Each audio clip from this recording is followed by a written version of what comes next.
ติดตามสถานการณ์ที่แนวหน้าตรวจเจอ M1991 เฮลิเคนของเกาหลีเหนือวิ่งเข้าไปช่วยรัสเซียปรากฏว่าหน่วยตรวจการของยูเครนตรวจเจอก่อน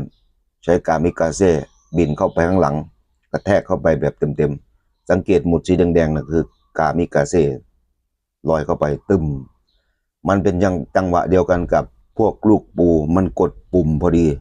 กามิกาเซ่เข้าไปกระแทกจังหวะเดียวกันกับพวกมันกดปุ่มนี่คือฉากที่กามิกาเซ่ระเบิดเฮอริเคน